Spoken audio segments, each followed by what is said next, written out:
Hi, everybody. Reese Davis with you, bringing you the EA Sports NCAA Football 14 pregame show presented by Nissan. Innovation that excites. The Golden Gophers haven't only flirted with disaster, they courted disaster, they've romanced disaster, they've married disaster, they've become one with disaster. So finally, now at rock bottom, there's only one way to go. Can they finally go up? Thanks for checking out the pregame show. NCAA college football action coming up next with Brad and Kirk on the call. David and I will see you at halftime.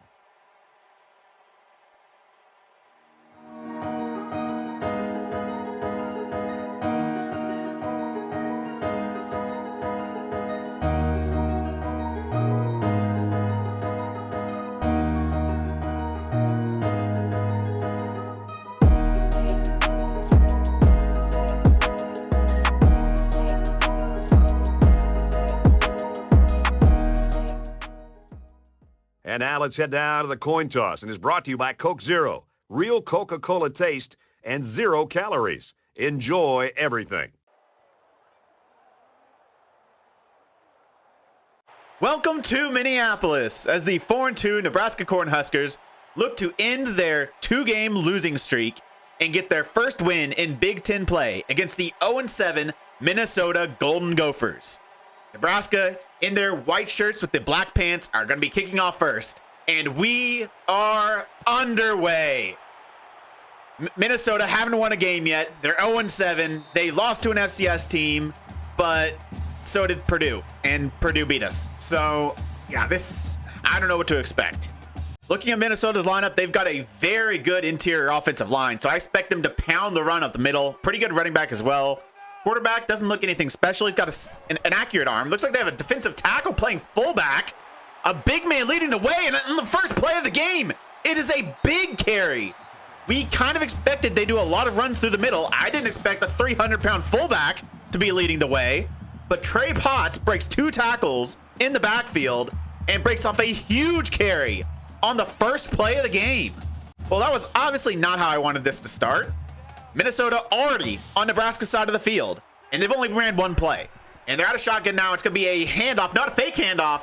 It's going to be a read option. And Tanner Morgan, he's not very fast, but he looked a little fast there. He gets the first down. It's been 2 plays, 2 first downs for Minnesota. That 1-yard loss sets him up in 2nd and 11. 2 wide receivers to the left-hand side. It's like that giant fullback is in the game again. He's going to look to throw on the play action. He's going to have a man open, and he's going to get taken down. That's their number 1 receiver, Chris Ottman-Bell. He gets 18 yards. Minnesota looked like they may be scoring early. So that sets up a 3rd and goal for Minnesota. And they're coming out with 4 wide receivers on the field. It's going to be a faked screen, and he's going to fumble the ball. And they lose 6, and they are going to be forced to kick the field goal unless they decide to go for it, which would be surprising. But they look to throw, and Ty Robinson, of course it's Ty Robinson, gets yet another sack. He is the only Nebraska defensive lineman that has been able to get any consistent pressure over this season. And that came up huge there. They get to the red zone, but we stop them and force 3 points. That's the kind of defense that gave Nebraska the chance of beating Oklahoma and would eventually let them actually beat them. You know, Oklahoma were able to run the ball however much they wanted, but once they got to the red zone, Nebraska made the stops. And on their first offensive possession, they're going to hand it off to Ramir Johnson. They fed him all season. Why change now? 14 yards on first down. After that big carry, they come out in the shotgun once again. 3 wide receivers on the field. And it's going to be another handoff. No, it's an inverted veer.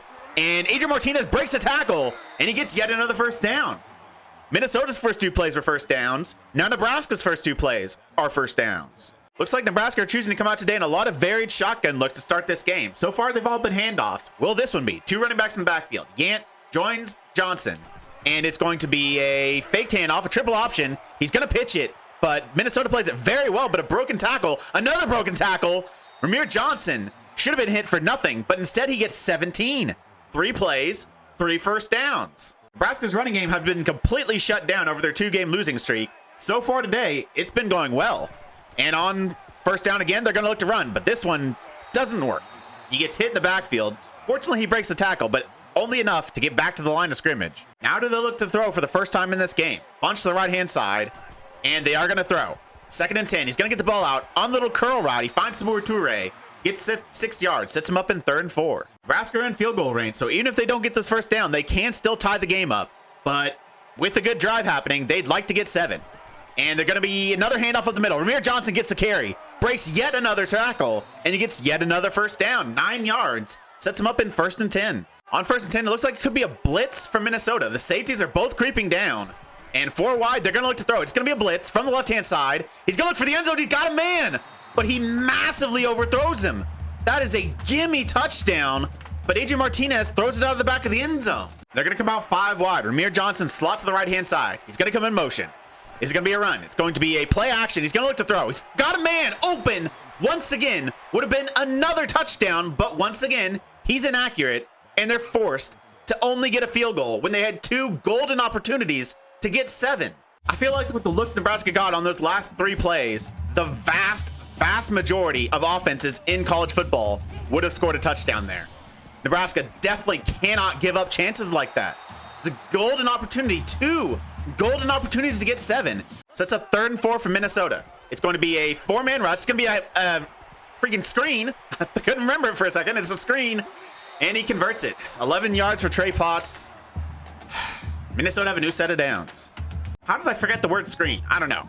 But Tanner Morgan, their quarterback, started out 4 of 5, while AJ Martinez started out 1 of 3 with 2 of those passes that should have been gimme touchdowns. On 1st down, they run to the outside, and he's going to break another couple of tackles. Trey Potts with yet another massive run, gets 25. He's averaging 10 a carry, and we've hit him in the backfield like 5 times already, too. The Nebraska defense just cannot tackle right now. They've already missed almost a dozen tackles, it feels like.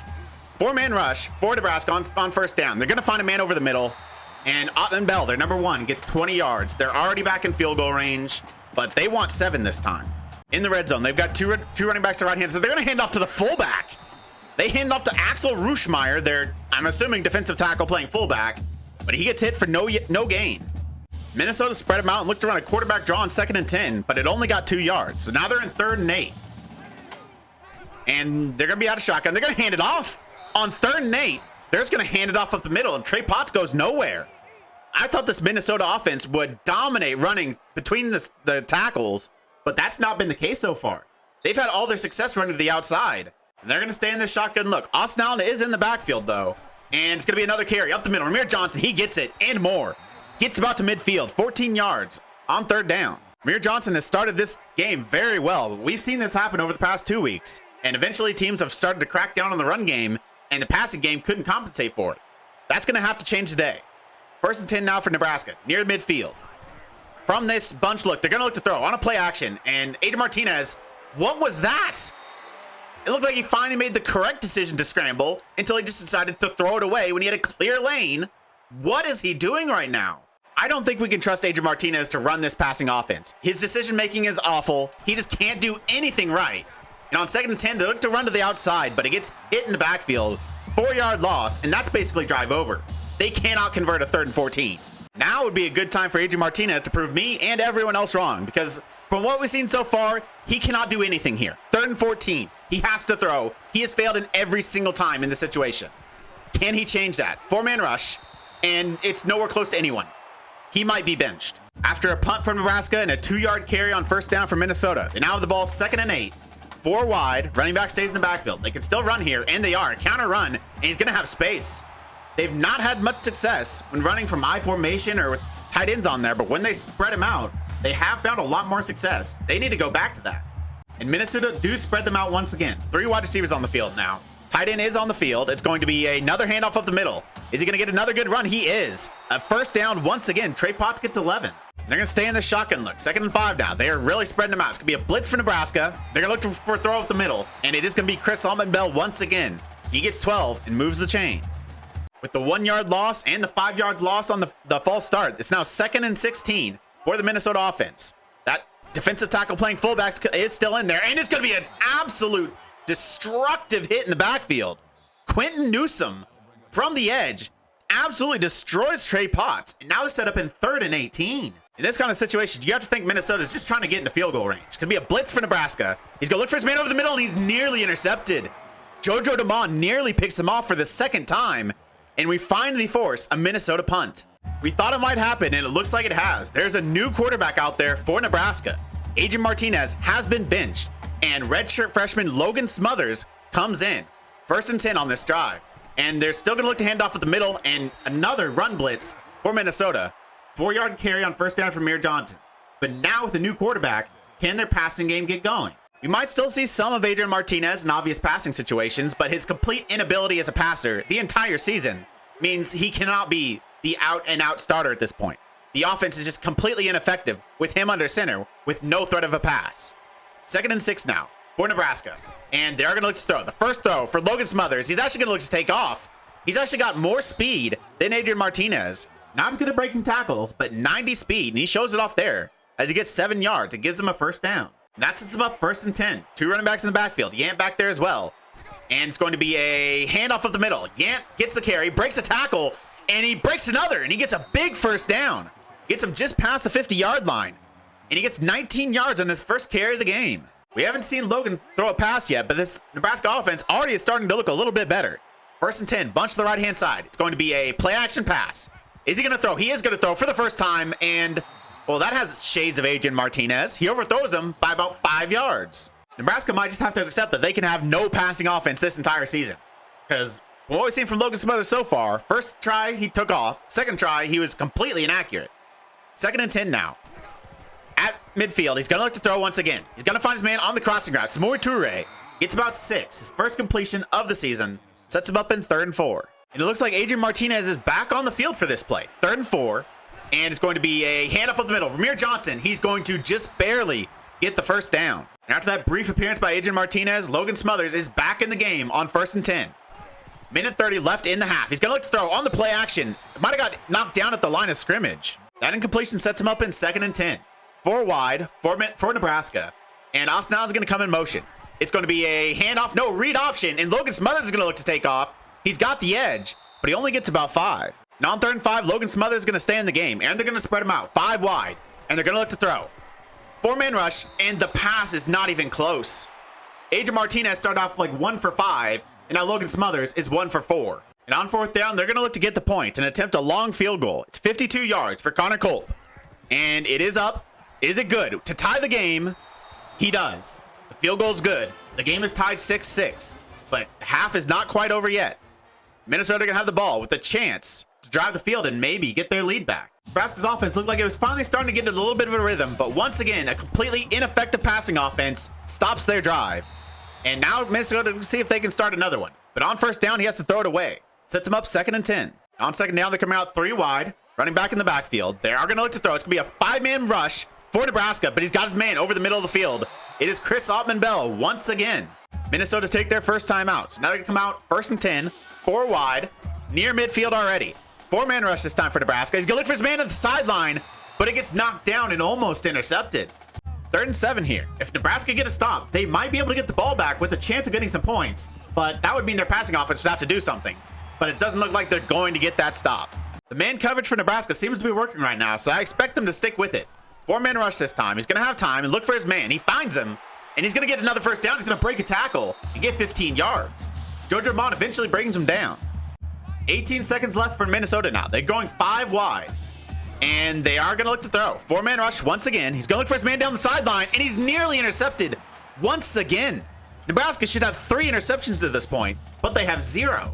And on 2nd and 10, they're going to come out 3 wide receivers. It's going to be a 3-man rush for Nebraska this time. The 4-man rush isn't getting there, so I decided to add an extra man in coverage, but it doesn't matter as they complete the pass near the sideline and get 11 yards. Nebraska desperately needs a pick or a fumble here to keep Minnesota from scoring some points and taking the lead. It's going to be a blitz, but it's going to get picked up. He's going to have as much time as he could possibly want, and he finds his open man near the end zone. And I think they call their final timeout and are going to settle for 3 points. And with this gimme field goal, Minnesota are going to take a lead going into halftime. It's going to be 9-6 to Minnesota. Once again, we're at halftime with no touchdown scored by either team. If the Nebraska defense could get any help from its offense whatsoever, this could be a good team. But as it is, no matter who compares to be under center, this looks like the worst offense in college football. On 1st and 10, Revamped Johnson breaks the tackle and gets 6 yards. Otherwise, he would have been stopped at the line of scrimmage. Revamped Johnson is absolutely carrying an offense that can seemingly do absolutely nothing without him. 2nd and 4 now. 2 tight ends on the field from shotgun. They're going to look to run once again. A counter run for Revamped Johnson. And he's going to get the 1st down. 11 yards. And on 3rd and 3, Yaquez Yan is going to join Ramir Johnson in the backfield. I thought this might be a situation where they bring in Adrian Martinez, but they're staying with Logan Smothers out there. And it's going to be a read option, and he's going to get hit in the backfield. They see it coming, and they lose a yard. It looks like they're going to be forced to punt once again. They look to spread him out and run an option on the first down, but it only netted them 1 yard. They're going to look to spread him out once again, though. 4 wide. They can just hand it off normally up the middle. No, it's going to be a handoff to the wide receiver on the end around, and they're actually going to lose 4. It seems like traditional handoffs when they spread out Nebraska seem to be working, but they've looked to gone away from it to try to do options and end arounds and stuff like that, and it hasn't worked. But this does work. They go for yet another screen, and Trey Potts gets the first down.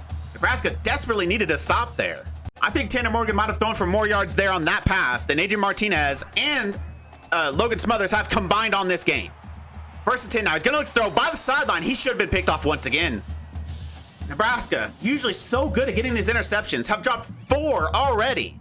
Obvious passing situation here for Minnesota, but we know they love to run these screens, so that could definitely still be an option. It looks like it's not going to be this time, though. 4-man rush, and yet again, he's going to find his man across the middle, and he gets 12 yards, and yet another first down. That sets him up 1st and 10. They're going to come out 2 wide receivers, or 2 tight ends to the right-hand side. Actually, it looks like the defensive tackle playing fullback is out there. Is he going to run a route? He is going to run a route, and they're going to throw it to him. But he shows why he's a defensive tackle, and he drops it. Probably would go with a different play call there if I'm Minnesota. That one was a little bit of a head scratcher. Now they're going to come out 3 wide receivers out wide in this shotgun, and they're going to look to run up the middle. This is where they've had their success. I don't know why they've gone away from it, and it's successful once again. They get 12. Now they're in 3rd and 2. Can Nebraska get the stop here? They're coming out in a heavy bunch. It's going to be a handoff up the middle. He's going to find a cutback lane, and he's going to get the first down. Trey Potts gets 7. Sets him up in really good position to possibly get 7 points here. 2nd and 5 now. They're going to come out with 2 tight ends in this ace package, and it's going to be a handoff to the right-hand side. He's going to hit the edge, and he's going to get the first down. He's going to set them up. Goal to go. With what we've seen from this Nebraska offense, it feels like if they get 7 here, the game's basically over already. It's going to be a read option, and he's going to get 7. Tanner Morgan strolls into the end zone, and Minnesota take a 2-score lead. It might only be a 10-point lead for Minnesota, but with this Nebraska offense, it feels like 40. They're going to have to get this passing game going. They're coming out in tight. 3 wide receivers on the field. Austin Allen to the right-hand side. And he's going to look to throw on 1st down. Can he complete it? He does near the sideline. Oliver Martin gets 5 yards. It's at the point now where it feels like Nebraska should throw a parade every time they complete a pass, because it's pretty rare at this point. 2nd and 5 now. They're coming out 3 wide receivers on the field. They're going to look to throw once again. 4-man rush. And he's going to almost complete it, but unfortunately he almost completed it to a Minnesota player. And that incompletion sets them up 3rd and 5. They have to get this conversion. If Minnesota go up by 3 scores, it is literally over. And they're going to look to throw once again. 4-man rush. He's going to find his man. Oliver Martin once again gets a first down. That might be the first passing first down of the game. And we're nearly to the end of the 3rd quarter. On 2nd and 11, they're going to come out 5 wide. Looks like they're going to see if they can just get this passing game into a rhythm. Maybe then something will open up. We'll see. They are going to look to throw. 4-man rush this time. And he's going to look for his man, but it's nearly completed once again to a Minnesota player.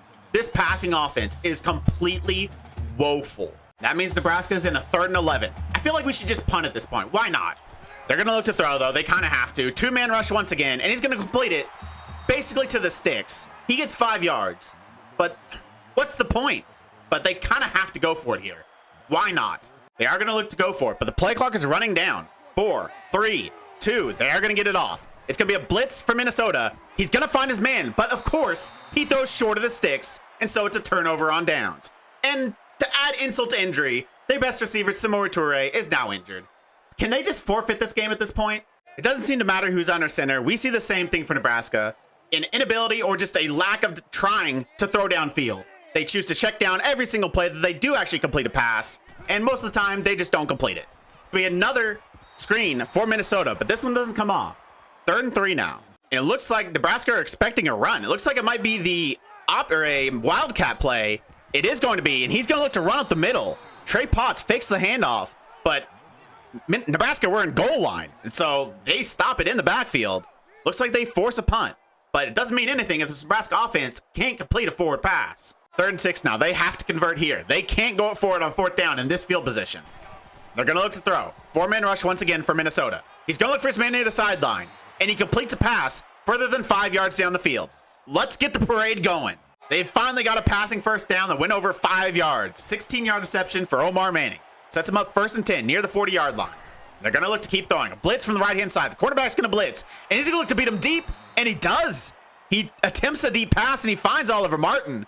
If he didn't throw this to the sideline, it could have been 7, but instead, poor ball positioning forced him to go out of bounds. 1st and 10 now. Nebraska get their first big play of the game, and now they've got something going on offense. 2 tight ends on the field. It's going to be a play action. He's going to look to throw. He's going to find his man, Austin Allen, on the crossing route. And he's going to get a good gain. It's about 13 yards. 2nd and 10. They're going to come out with a bunch to the right-hand side. He's going to look to keep throwing. Another 4-man rush. He's going to find Austin Allen out of the backfield. He's going to break a tackle and push another man with the stiff arm and gets 9. Sets him up 3rd and 1. 3rd and 1 now for Nebraska. I thought in this situation they might look to bring out Adrian Martinez, but they're going to keep Logan Smothers out there. He's finally stringing passes together. Don't get him out of his rhythm. And they are going to look to actually run it for one of the first times in a while, but it's not going to work. They don't quite get the first down, but it sets them up 4th and inches. They have to go for this one. Down to this 4th and inches, they are going for it, and Adrian Martinez is in the game, in this Maryland eye, and it's going to be a quarterback sneak. Did he get it? Just barely. If they didn't get that, that was going to basically be game over. Now they have a new set of downs. 1st and goal for the first time all game long. And they're going to look to run it up the middle. Ramir Johnson, they've got 7. Nebraska have a touchdown. Set off the fireworks. Nebraska finally get into the end zone, and they make it a 3-point game. Now they need their defense to get a stop. Minnesota looking to spread them out once again, but they're actually going to look to throw this time. It's going to be a 4-man rush, and it's going to get there. Tanner Morgan is sacked for an 8-yard loss. Ben Still with his first sack of the game. This could be a massive momentum swing for Nebraska if they can get the stop here. Their offense drove down and got 7 points. Now their defense could get a stop. Even better, they get an interception. And now the Nebraska offense starts already in field goal range with a chance to take the lead. What a massive play. And of course, it's Cam Taylor-Britt who gets his 2nd interception in the last 2 games. Sets the offense up in amazing position. 1st and 10. They're going to have to run on the ball on 1st down. Ramir Johnson only gets 2. A completion that went nowhere on 2nd down, literally gained 0 yards. Sets him up 3rd and 8. Looks like it's going to be a blitz for Minnesota. Logan Smothers is going to have to get this out quick. He's going to have 5 wide. It's going to be a blitz. He's going to get the ball out. But it's not going to be for a 1st down, but he breaks a tackle and another, but it's still not going to be enough. Oliver Martin only gets 6. 4th and 1. Big decision here for Nebraska. Do they take the 3 points and tie the game, or do they look to get the 1st down and try to get 7 here? And it looks like they've made the decision to go for it. What do they have to lose at this point? Adrian Martinez in the game, in this Maryland eye. Last time they were in this, they ran a quarterback sneak.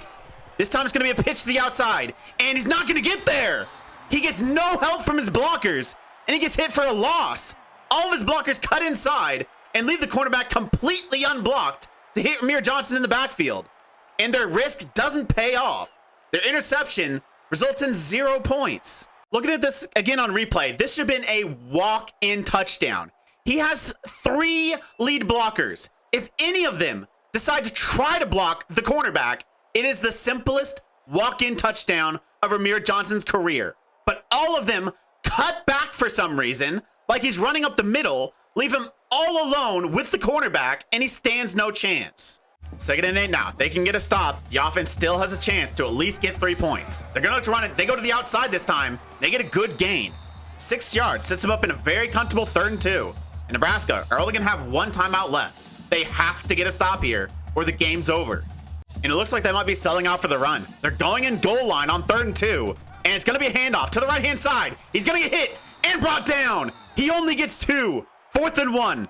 They look like they're going to have to punt. And Nebraska are going to have 1 last chance. Clock's key ticking. 46 seconds. They're going to snap it. 2nd and 3. Look to throw once again. And once again, it's Ramir Johnson out of the backfield. And he gets a big gain. They're in field goal range. But they want 7. They want to win this. 1st and 10 from the 25-yard line. They're going to look to throw once again. They kind of have to. And he's going to look for his man, Austin Allen, near the sideline. And he gets a 1st down and gets out of bounds. And now they're very, very close to getting the game-winning touchdown. 11-yard line, 36 seconds. Freshman quarterback making his debut today. And he's going to come in motion. Top receiver is out, but he's still going to see if he can get something here. Finds his man on the drag route. Omar Manning gets 8. Really good field position now. 2nd and 2, but the clock keeps ticking. They have to get to the line fast. 21, 20, 19, 18. They're going to snap it. They're going to look to throw. He's found a man. He drops it. He drops it in the end zone. And so it's 3rd and 2. That could have won them the game. 3rd and 2. 15 seconds left. Can they do it? And they're going to look to run it. Counter run, but he gets smashed in the backfield. They don't have much time left.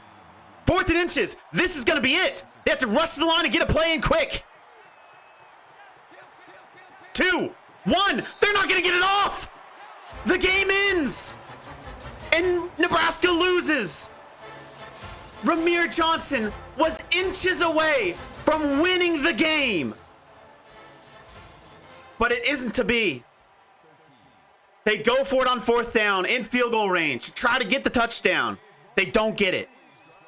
They get the ball to the inch-yard line, and the clock runs out before they can get a last play off. A drop in the end zone. They could have won this if it wasn't for a drop in the end zone. If the quarterback isn't letting the team down, somebody else has to step up and do it, apparently. Looking back at this last play, this should have been a touchdown. Look at this look. This look is perfect for this counter run we had called. It should have been a walk-in. And if the offensive linemen especially would have done their jobs, it would have been. Just like if they would have done their jobs on that toss, it would have also been a walk-in touchdown. If we watch this play back, Ramir Johnson gets the ball. Look at this. As he receives the ball, how does he not score a touchdown here? First thing that goes wrong, he runs into his own offensive lineman, which makes him stumble. If he didn't do that, he probably walks into the end zone. Second, if you watch the right guard, number 70, he goes across and gets squared up on the linebacker who eventually makes the tackle, and he doesn't even attempt to block him.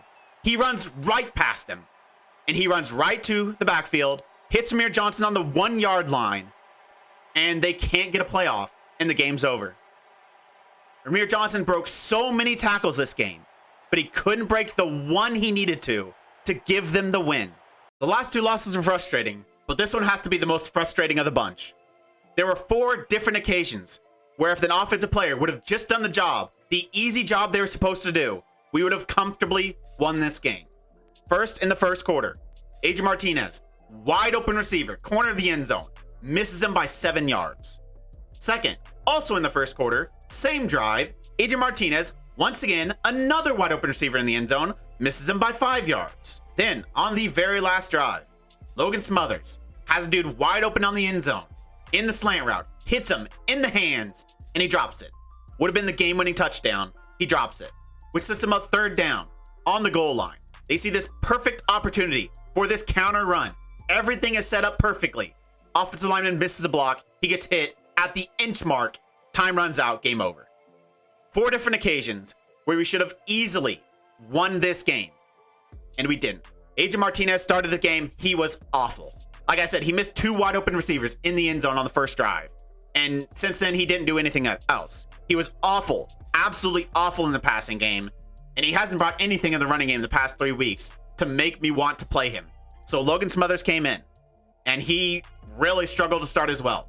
He looked equally awful. Then we decided, you know what, screw it.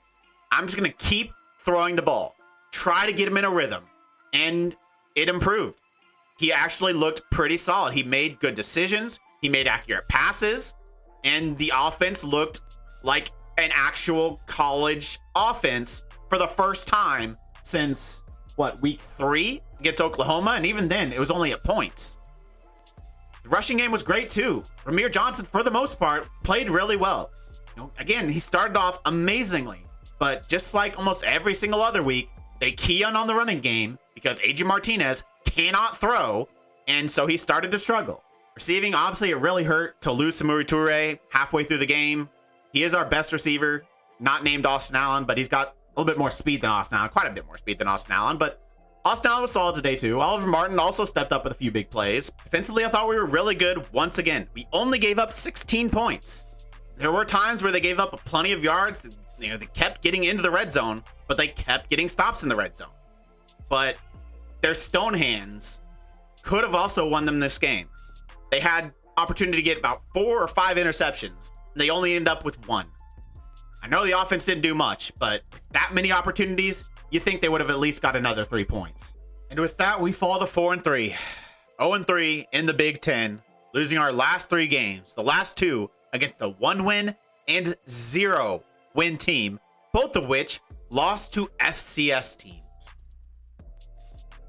I don't know what I could have done different there at the end. I mean, I feel like maybe I shouldn't have run the ball there, but I called that play with the intention if I didn't love the look, I was going to audible to a quick pass. But I loved the look. And if our right guard just does his job and blocks the linebacker that's just standing there asking to be blocked, it's a walk-in touchdown. And just like that other fourth down, maybe I should have punted. Or not punted. Maybe I should have kicked the field goal.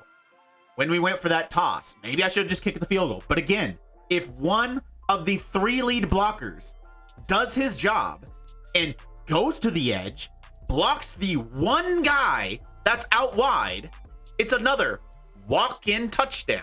On why I took those 2 risks to go for it on fourth down and then to run the ball on the goal line with time running out, no timeouts. I mean, we've lost the last 2 games to bad teams, and we've looked awful doing so. I couldn't just play it safe.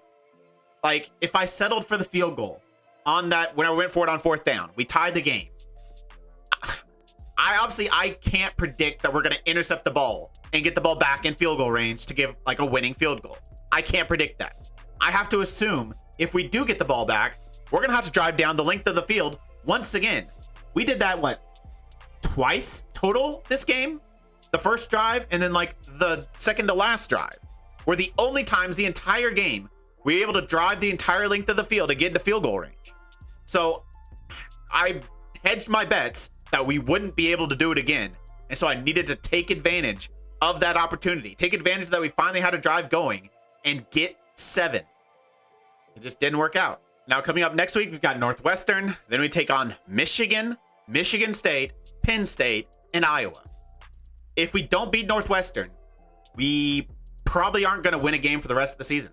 I don't see how we win a game for the rest of the season. Obviously, we beat Oklahoma somehow, but that feels like a completely different team.